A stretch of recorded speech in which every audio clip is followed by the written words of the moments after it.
सत्यनारायण भगवान की पौराणिक कथा, भगवान विष्णु के सत्य रूप की दिव्य कथा।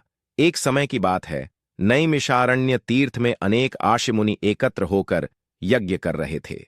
वहां सूत जी पधारे। सबने विनम्रता से कहा, हे सूत जी, कृपा करके हमें ऐसा व्रत बताइए जिससे मनुष्य को सांसारिक सुख, समृद्धि और मोक्ष तीनों की प्राप्ति हो सके।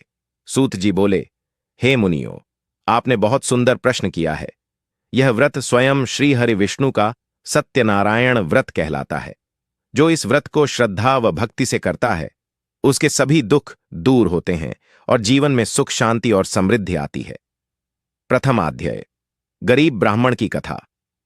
एक समय भगवान विष्णु स्वयं नारद मुनि के सामने प्रकट हुए। नारद जी ने पूछा, हे प्रभु, धरती पर मनुष्य दुखी क्यों है? उसे दुखों से मुक्ति कैसे मिले? भगवान बोले, हे नारद, जो भक्त सत्यनारायण व्रत और कथा करता है, उसके सभी कष्ट मिट जाते हैं। यह व्रत पूर्णिमा या किसी शुभ दिन किया जा सकता है। नारद जी जब पृथ्वी पर आए तो उन्होंने एक गरीब ब्राह्मण को अत्यंत दुखी देखा। ब्राह्मण भूखा प्यासा भटक रहा था। नारद जी ने कहा, हे ब्राह्मण, यदि तू भगवान सत्यनारायण का व्रत करेगा तो तेरे सभी दुख दूर हो जाएंगे। ब्राह्मण ने व्रत किया, सत्यनारायण भगवान की पूजा की, कथा सुनी और कुछ प्रसाद बांटा। धीरे धीरे उसके घर में धन संपत्ति आने लगी। उसका जीवन सुखमय हो गया। वह प्रतिदिन भगवान का स्मरण करने लगा। द्वितीय अध्याय, राजा उल्कामुख की कथा। एक बार एक राजा था, नाम था उल्कामुख। वह बहुत धार्मिक था, परंतु अभिमान से ग्रस्त था। एक दिन जब वह गंगा स्नान करने गया, उसने कुछ ब्राह्मणों को सत्यनारायण व्रत करते देखा। राजा ने उनसे व्रत के बारे में पूछा और अगले दिन स्वयं व्रत करने का संकल्प लिया। उसने भक्ति से भगवान की पूजा की, कथा सुनी, प्रसाद बांटा। राज्य में शांति और समृद्धि लौट आई। राजा को यह समझ आ गया कि सच्चा धर्म सत्य में ही है, इसलिए उन्होंने अपने राज्य में सत्यनारायण व्रत का प्रचार किया। तृतीय अध्याय, व्यापारी और उसकी पुत्री कलावती। एक नगर में सुधामना नामक व्यापारी रहता था।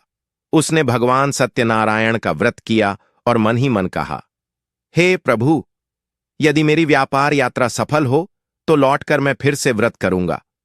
भगवान की कृपा से उसका व्यापार खूब बढ़ा, लेकिन वह व्रत करना भूल गया।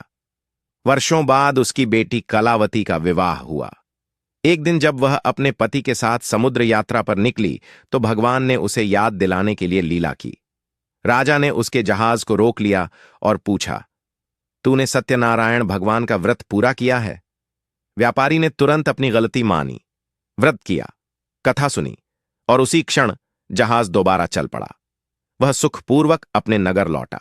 चतुर्थ अध्याय, गरीब लकड़हारे की कथा। एक बार एक लकड़हारा जंगल में लकड़ी काट रहा था। उसी समय उसने एक संत को सत्यनारायण व्रत करते देखा। लकड़हारे ने भी भगवान का व्रत किया, कथा सुनी और घर जाकर जो भी मिला उससे प्रसाद बनाया। अगले ही दिन उसके घर में धन की वर्षा होने लगी। वह गरीब लकड़हारा धीरे धीरे एक सुखी और भक्तिमान व्यक्ति बन गया। वह कहने लगा, सत्य ही शिव है, सत्य ही नारायण है।